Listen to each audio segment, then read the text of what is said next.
mao kini ang kaagi sa pagkatao ni Hesukristo. Sa unom na kabulan ang gisabak ni Elizabeth, gipadala sa Dios ang anghel nga si Gabriel ngadto sa usa ka lungsod sa Galilea nga ginganlag Nazaret. May mensahe siya alang sa usa ka batan-ong dalaga nga ulay nga ginganlag Maria.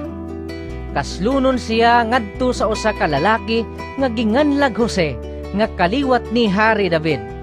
Miadto ang anghel kaniya og miingon, Paglipay, ang Ginoo nag-uban ug nagpanalangin kanimo pag-ayo. Nalibog pag-ayo si Maria sa pagkabati niya sa mensahe sa anghel, ug namalandong siya kung unsay kahulugan sa iyang mga pulong. Miingon ang anghel kaniya, Ayaw kahadlok, Maria, kay gikahimutan ka sa Dios.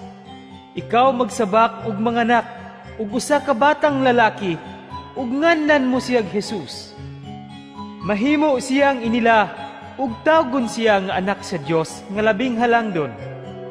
Ang Ginoong Dios maghimo kaniyang hari sama sa iyang kagikan nga si David.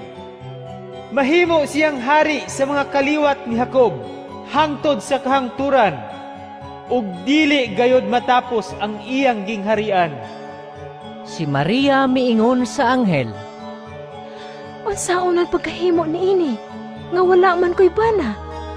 Ang anghel mitubag, Mukunsad kanimo ang Espiritu Santo, ug magpabilin ang gahom sa Dios diha kanimo. Tungod niini, ang balaan nga bata, tawgon nga anak sa Dios. miingon si Maria, Sulugoon ako sa Ginoo. Mahitabuon ta kanako ang imong gisulti. ug mibiya ang anghel kaniya. Ang iyang inahan nga si Maria, ni adtong panahona gitakda nga maminyo kang Jose. Apan sa wala pa sila magtipon, nakamatikod si Maria nga nagsabak siya pinaagi sa gahom sa Espiritu Santo. Si Jose nga iyang pamanhunon, tao nga matarong, ug dili buot nga pakaulawan niya si Maria atubangan sa mga tao. Busa nagplano siya sa pagpakigbulag kaniya sa hilom. Samtang naghuna-huna siya niini, mipakita kaniya ang usa ka anghel sa Ginoo pinaagi sa damgo ug miingon, Jose, kaliwat ni David, ayaw kahadlok sa pagpangasawa kang Maria, kay siya nagsabak pinaagi sa gahom sa Espiritu Santo. Manganak siyag batang lalaki, ug nganli siyag Jesus.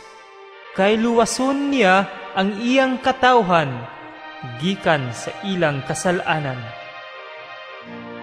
Busa, sa pagmata ni Jose, gituman niya ang gisugo sa anghel o gipangasawa niya si Maria.